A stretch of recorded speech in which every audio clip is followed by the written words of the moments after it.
নমস্কাৰ মই সাজাদ হুছেইনে জীৱন অৰং চেনেলটিলৈ সকলোকে স্বাগতম জনাইছো আগন্তুক পঞ্চায়ত নিৰ্বাচন সম্পৰ্কীয় আন এটা গুৰুত্বপূৰ্ণ ভিডিঅলৈ সকলোকে স্বাগতম জনাইছো মোৰ আজিৰ এই ভিডিঅটোত PS05 প্ৰিজাইডিং অফিচাৰ্ছ ডায়েৰী তাৰ পিছত প্ৰিজাইডিং অফিচাৰৰ যি ঘোষণা পত্ৰ আৰু লগতে কেইটামান গুৰুত্বপূৰ্ণ দিশৰ ওপৰত আলোচনা কৰিব লৈছো গতিকে ভিডিঅটো হেকলৈকে ভালদৰে চাই থাকক তো প্ৰথম গুৰুত্বপূৰ্ণ বিষয়টো হ'ল ভোট গ্ৰহণৰ আগদিনা যেতিয়া আমি নিৰ্দিষ্ট স্থানত গৈ উপস্থিত হৈ সামগ্ৰীসমূহ লম সামগ্ৰীসমূহ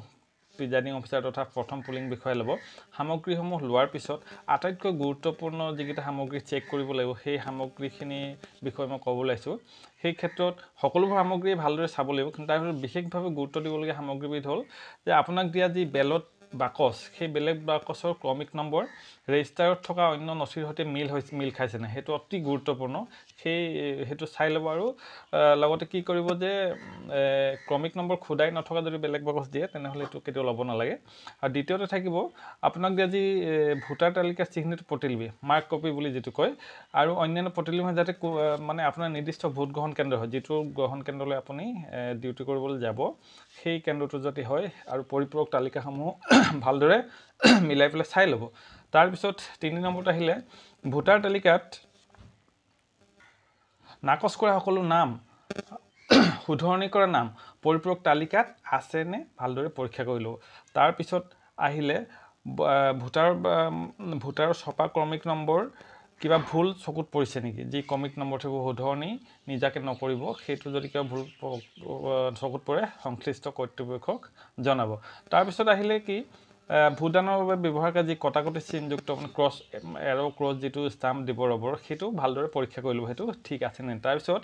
আপোনাৰ ভোট গ্ৰহণ কেন্দ্ৰৰ বাবে বিশিষ্ট চিহ্নযুক্ত ৰবৰ ষ্টাম্প যেটো ডিস্টিংগুইশ মাৰ্ক বুলি কয় হেতু ভালদৰে পৰীক্ষা কৰি লব এটা অতিকে দৰকাৰী তাৰ পিছত বেলট কাগজৰ বান্ডিলসমূহৰ ক্ৰমিক নম্বৰসমূহ মোট পৰিমাণ পৰীক্ষা কৰি লব আৰু লগতে বেলট কাগজে আপোনাৰ নিৰ্দিষ্ট ভোট গ্ৰহণ কেন্দ্ৰ হয় হেতু সম্পূৰ্ণৰূপে নিশ্চিত হৈ লব এইটা অতিকে দৰকাৰী তাৰ পিছত আহিলে বেলট কাগজসমূহৰ বান্ডিল পৰীক্ষা কৰোতে মূল বেলট আৰু প্ৰতিপন্ন থকা ক্ৰমিক নম্বৰ প্ৰতিপন্ন মানে কাউন্টাৰ ফইল যেটো এটুকুৰা থাকি যে যাব চিঙি দিতে সেই একে আছে না হেতু ভালদৰে মিলাই লব আৰু কিবা যদি ত্ৰুটিপূৰ্ণ থাকে হেতু ৰাখি দিব ত্ৰুটিপূৰ্ণ খামত ভৰাই ৰাখিব আৰু হেকৰটো হ'ল আপোনাক দিয়া প্ৰতিদ্বন্দ্বী প্ৰাৰ্থীৰ নমুনা স্বাক্ষৰৰ ফটোকপিসমূহ পৰীক্ষা কৰি লও তেতিয়া কি হ'ব ভোট গ্ৰহণ কেন্দ্ৰত নিযুক্তি দিয়া পোলিং এজেন্টসকলৰ নিযুক্তি পত্ৰসমূহৰ সত্যাসত্য নিৰূপণত এই কথাটো প্ৰয়োজন হ'ব এইকিটা হ'ল অতি গুৰুত্বপূৰ্ণ আন বাকি যি বস্তু হেবোৰ ভালদৰে চাই ল'ব লাগিব তাৰ পিছত হ'ল কি যেতিয়া পিছদিনাখন আপুনি ভোট গ্ৰহণ আৰম্ভ কৰিব 7:30 ৰ পৰা 4:30 লৈকে ভোট গ্ৰহণ আছে ভোট গ্ৰহণ আৰম্ভ কৰা 1 ঘণ্টাৰ আগৰ পৰা আপুনি প্ৰস্তুতি চলাবলৈ আৰম্ভ কৰক কিয় প্ৰস্তুতি চলাম আৰম্ভ কৰিলে যে বেলট বাকচটো প্ৰস্তুত কৰিব লাগিব তাৰ পিছত বেলট পেপাৰসমূহ প্ৰস্তুত কৰিব লাগিব আৰু এই ক্ষেত্ৰত বেলট পেপাৰসমূহ প্ৰস্তুত কৰোতে আটাইতকৈ এটা গুৰুত্বপূৰ্ণ কথা হ'ল যে প্ৰতিখন বেলট পেপাৰৰ বেক সাইডে ডিস্টিংগুইশ মাৰ্কটো মাৰিব লাগিব ওপৰ ফালে সোঁফালৰ কাউন্টাৰ ফইলটো ডিস্টিংগুইশ মাৰ্কটো মাৰিব লাগিব আৰু বেলট পেপাৰখনৰ বেক সাইডে প্ৰিজাইডিং অফিচাৰৰ সম্পূৰ্ণ সহি শৰ্টত মাৰিলে নহব নিজৰ সম্পূৰ্ণ নামটো মাৰিবলৈ এটো অতি গুৰুত্বপূৰ্ণ দিশ গতিকে বেলট পেপাৰৰ বেক ফালে যি প্ৰিজাইডিং অফিচাৰ সহিটো পৰাপক্ষত আগদিনে আধা মান মাৰি থলে সুবিধা হ'ব পিছত তেতিয়া আকৌ পিছদিনাখন মাৰি দি থাকিব পাৰিব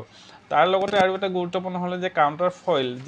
যিখন কাউন্টাৰ ফইলৰ সিধা পিঠিত ভোট ডাটাৰ সহি ল'ব এই ক্ষেত্ৰত বিভিন্ন কনফিউজন হৈ আছিল আৰু বহুজনে মোক ফোন কৰি সুধি আছিল তে ধৰি লওক এখন যদি বেলট পেপাৰ হয় ধৰি লৈছো উদাহৰণস্বৰূপে তো এইটো কাউন্টাৰ ফইল হ'ব বা প্ৰতিপূৰ্ণ এটুকুৰাটো আমি ফালি পেলাই দি দিম ভোট ডাটাই ভোট দিব এই যেটো থাকিব ভোট ডাটাজনৰ সহি এইফালে ল'ব লাগিব এইফালে আৰু প্ৰিজাইডিং অফিচাৰ সহিতে বেক ফালে এইফালে প্ৰিজাইডিং অফিচাৰ সহি থাকিব আৰু ওপৰ দুটা চুকত ডিস্টিংগুইশ যেটো সিলটো হেতু থাকিব আৰু কিন্তু এই কাউন্টাৰ ফইল যেটা আছে এই কাউন্টাৰ ফইলৰ মানে সিধা পিঠিতে ভোট ডাটাজনৰ সহি কৰিব উল্টা পিঠিত নহয় কিন্তু এই বেলট পেপাৰৰ উল্টা পিঠিত প্ৰিজাইডিং অফিচাৰ সহি কৰিব আৰু কাউন্টাৰ ফইলত প্ৰিজাইডিং অফিচাৰ সহি প্ৰয়োজন নাই খালি সিলটো থাকিব এই কথাটো ক্লিয়াৰ হোৱাটো প্ৰয়োজনীয় তাৰ পিছত হ'ল ডিক্লেৰেশ্যন অফ প্ৰিজাইডিং অফিচাৰৰ ঘোষণা পত্ৰ ভোট গ্ৰহণ আৰম্ভ হোৱাৰ আগে আগে প্ৰিজাইডিং অফিচাৰে এটা ডিক্লেৰেশ্যন দিব তাৰ পাছত ভোট গ্ৰহণ সমাপ্ত হোৱাৰ পিছতো এটা ডিক্লেৰেশ্যন দিব ডিক্লেৰেশ্যন সাধাৰণতে দুটা হয় কিন্তু যদি দ্বিতীয়টো বেলট বক্স আমি ব্যৱহাৰ কৰিব লাগিব সাধাৰণতে আমাক ডাঙৰ এটা বেলট বক্স দিয়ে আৰু লগতে সৰু এটা বেলট বক্স দিয়ে যিবিলাক কেন্দ্ৰত ভোটদাতাৰ সংখ্যা বেছি থাকে যদি এটা ডাঙৰ বেলট বাকচটো সম্পূৰ্ণৰূপে ভৰ্তি হৈ যায় কোনো পধ্যে তাত খুচিলেও যাতে যদি আৰু বেলট নোসোমায় তেনেহ'লে আমি দ্বিতীয়টো বেলট বক্স যেতিয়া ল'ম তেতিয়া আৰু এটা ঘোষণা পত্ৰ দিবলৈ তেনে ক্ষেত্ৰত মানে প্ৰিজাইডিং অফিচাৰৰ ডিক্লেৰেশ্যন তিনিটা হ'ব এনেতে সাধাৰণতে দুটা তাৰপিছত হ'ল প্ৰিজাইডিং অফিচাৰ ডায়েৰীটো হ'ল এই ভোট গ্ৰহণ কাৰ্যৰ এটা অতি গুৰুত্বপূৰ্ণ বিষয় তো যেতিয়া দিনত চলি থাকিব ভোট গ্ৰহণ সেই সময়খিনিত যিখিনি ঘটনা সংঘটিত হৈ যায় সকলোখিনি ঘটনা প্ৰিজাইডিং অফিচাৰজনে সুন্দৰভাৱে লিপিবদ্ধ কৰি যাব আৰু শেষত গৈ নিৰ্দিষ্ট চেণ্টাৰত সেই ডায়েৰীখন জমা দিবলৈ এই ডায়েৰীখন যাতে পাছত লিখিবলৈ থৈ দিয়া নহয় এইটো সকলোৱে মন দিব ভোট গ্ৰহণ চলি থকা সময়ত ফাৰ্ষ্ট পুলিং ছেকেণ্ড পুলিং আৰু থাৰ্ড পুলিঙে নিৰ্দিষ্ট দায়িত্ব যেতিয়া পালন কৰি থৈ সেই সময়খিনিৰ ভিতৰতে প্ৰিজাইডিং অফিচাৰে এই প্ৰিজাইডিং অফিচাৰৰ ডায়েৰীখন সম্পূৰ্ণৰূপে লিখি ৰাখিব আৰু এটা কথা মনত ৰাখিব যে য'ত প্ৰিজাইডিং অফিচাৰ চহী আছে সকলো ঠাইতে প্ৰিজাইডিং অফিচাৰ চহী ফুল চহী মাৰিব লাগিব এই ক্ষেত্ৰত যদি গুৰুত্ব দিয়ে কোনো ঠাইতে যাতে প্ৰিজাইডিং অফিচাৰৰ চহীটো ৰৈ নাযায় সেইটো অতিকে গুৰুত্বপূৰ্ণ বেলট পেপাৰৰ বেগপিঠিত প্ৰত্যেকখন বেলটতো লাগিবই লগতে আন যিমানবোৰ ফৰ্ম ফিল আপ কৰিবলগীয়া হ'ব যিমানবোৰ পেকেট বা খাম য'ত যি আছে প্ৰত্যেকখনতে বেছিভাগতে প্ৰিজাইডিং অফিচাৰৰ চহী আছে দুই এজেগাত ফাৰ্ষ্ট পুলিং বা ছেকেণ্ড পুলিং আৰু পলিং এজেণ্ট সকলো চহী আছে সেইবিলাকতো ল'ব লাগিব কিন্তু আটাইতকৈ গুৰুত্বপূৰ্ণ হ'ল প্ৰিজাইডিং অফিচাৰৰ চহী আৰু সেই প্ৰিজাইডিং অফিচাৰৰ চহীখিনি যাতে সম্পূৰ্ণভাৱে প্ৰত্যেকটো স্থানতে হয় তাৰ প্ৰতি গুৰুত্ব দিব লাগিব তাৰপিছত আৰু এটা গুৰুত্বপূৰ্ণ দিশ হ'ল আমাৰ ভোট গ্ৰহণ হ'ব 7:30 পৰা 4:30লৈকে এই নিৰ্দিষ্ট সময়ৰ ভিতৰত ভোট গ্ৰহণ সমাপ্ত কৰিবলৈ কিন্তু তাতো এটা কণ্ডিশ্যন আছে যদি দেখা যায় যে 4:30ত 30 হৈ গ'ল কিন্তু এতিয়াও কিছু সংখ্যক ভোটাৰ ভোট দিবলৈ বাকী আছে আৰু ভোট গ্ৰহণ কেন্দ্ৰৰ চৌহদৰ ভিতৰত আছে তেনেহ'লে আমি কি কৰিব লাগিব প্ৰত্যেকজন ভোটাৰকে একোখনকৈ স্লিপ দিব লাগিব আৰু স্লিপখন শেষৰ ভোটাৰজনৰ পৰা আৰম্ভ কৰিবলৈ শেষৰজনৰ এক হিচাপে ধৰি একেবাৰে সন্মুখজনৰ শেষ হ'ব আৰু ভোট দিয়াৰ সময়ত একেবাৰে শেষৰ যিজন ধৰি লওক তাত যদি 60জন ভোটাৰ থাকি গ'ল 60 নম্বৰত যাৰ ভাগত স্লিপ হ'ব সি প্ৰথমে ভোট দিব লাগিব তেনেকৈ ভোট দিবলৈ ব্যৱস্থা কৰিব লাগিব কিন্তু বাহিৰত যদি কোনোবা মানুহ ৰৈছে আৰু 4:30ৰ পাছত ভিতৰত সোমাৰ কোনো অনুমতি নাই কিন্তু 4:30ৰ আগতে যিসকলে ভোটদাতাৰ চৌহদৰ ভিতৰত প্ৰৱেশ কৰিব ভোটদান কেন্দ্ৰৰ তেওঁলোকক আমি ভোটদান কৰিবলৈ দিব লাগিব লাগিলে যিমানেই দেৰি নহওক কিয় আৰু সেই স্লিপ দি পেলাই সেই ব্যৱস্থাটো কৰিব লাগিব তাৰপিছত সেই সকলোবোৰ হোৱাৰ পিছত আহিব যি বেলট বক্সৰ যি পেকিঙৰ প্ৰক্ৰিয়াটো আহিব চিল মোহৰ মাৰি সুন্দৰভাৱে প্ৰিজাইডিং অফিচাৰ আনসকলৰ সহযোগত আৰু পলিং অফিচাৰসকলৰ সন্মুখত উপস্থিতিত সুন্দৰভাৱে পেকিং কৰিব আৰু পেকিং কৰোঁতে গুৰুত্বপূৰ্ণ বিষয়কেইটা হ'ল যে এড্ৰেছ টেগ আৰু স্পেচিয়েল টেগ এইবোৰ সুন্দৰভাৱে দিয়া হ'লনে নাই চা মাৰি ভালকৈ পেকিং কৰা হ'ল নাই সেইটো এটা গুৰুত্বপূৰ্ণ আৰু লগতে বেলেগ বস্তু বাহিৰত যিখন এখন কাগজ দিয়ে সেই কাগজখন যাতে মাৰে নিৰ্দিষ্ট তাত লিখা থাকিব আৰু কাপোৰৰ বেগৰ টোপোলাত সোমোৱাৰ পিছতো ওপৰতো আৰু এখন মাৰিবলৈ তেনেকুৱা কাগজ লেবেল থাকে নিৰ্দিষ্ট সেইবোৰ দিব সেইখিনি যাতে শুদ্ধৰূপে মৰা হয় সেই দিশত গুৰুত্ব দিব লাগিব আৰু তাৰপিছত আৰু এটা গুৰুত্বপূৰ্ণ কথা হ'ল যে স্পেচিয়েল পেকেট 5টা বস্তু থাকে স্পেচিয়েল পেকেটত আৰু সেইকেইটা হাতে জমা দিব লাগিব আৰু সেইকেইটা হ'ল অতিকে গুৰুত্বপূৰ্ণ আৰু সেই স্পেচিয়েল পেকেটৰ যি 5টা বস্তু সেইকেইটা হ'ল 1 নম্বৰত হ'ল বেলট পেপাৰ একাউণ্ট 2 নম্বৰত হ'ল পেপাৰ চিল একাউণ্ট 3 নম্বৰত হ'ল ডিক্লেৰেশ্যন অফ প্ৰিজাইডিং অফিচাৰ 4 নম্বৰত হ'ল প্ৰিজাইডিং অফিচাৰ্ছ ডায়েৰী আৰু 5 নম্বৰত হ'ল PS05 আকৌ এবাৰ কৈ দিছোঁ আপোনালোকে মন দি শুনি লওক স্পেচিয়েল পেকেটত এই 5টা বস্তু যাব অতিকে গুৰুত্বপূৰ্ণ অতিকে দৰকাৰী ballot paper account paper seal account declaration of presiding officers diary আৰু PS05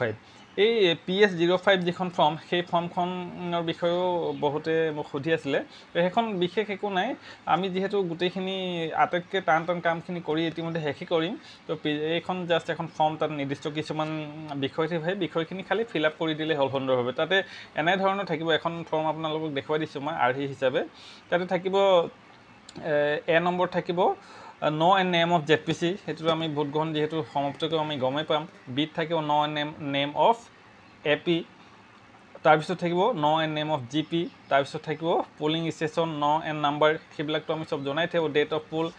পোল যিহেতু প্ৰথম পৰ্যায়ৰ ইলেকশ্যন শেষ হৈছে আমি দ্বিতীয় পৰ্যায়ত এতিয়া কাম কৰিম তো 7 5/2025 হ'ব। তাৰপিছত নিৰ্দিষ্ট তাৰ তেনেকৈ male female third gender total voter এনেকুৱা ধৰণৰ কিছুমান ডাটা দিবলগীয়া থাকিব। সেই ডাটাখিনি নিৰ্দিষ্ট সুন্দৰভাৱে ফিল আপ কৰি দিলে হৈ গ'ল। সেই তেনেকৈ সুন্দৰভাৱে পেকিং কৰি মেলি আহি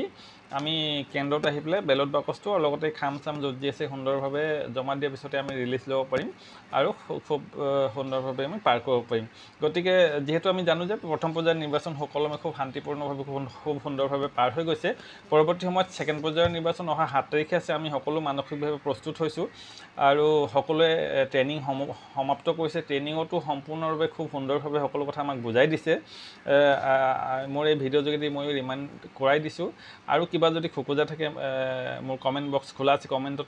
বক্সত কমেণ্ট কৰিব পাৰিব। যদি ভিডিঅ'টো ভাল লাগে আপোনালোকৰ সতীৰ্থ যিসকলৰ নিৰ্বাচনী দায়িত্ব বহিছে তেওঁলোকৰ মাজত শ্বেয়াৰ কৰিব। আৰু পৰৱৰ্তী সময়তো মোৰ বিভিন্ন ভিডিঅ'বোৰ যদি পাই থাকিব বিচাৰে আৰু মোৰ জীৱনৰ ৰং চেনেলটো যদি চাই থাকিব বিচাৰে তেনেহ'লে অনুগ্ৰহ কৰি চেনেলটো ছাবস্ক্ৰাইব কৰি দিব। আজিলৈ ইমানে, ধন্যবাদ। আপোনালোকৰ দিনটো শুভ হওক।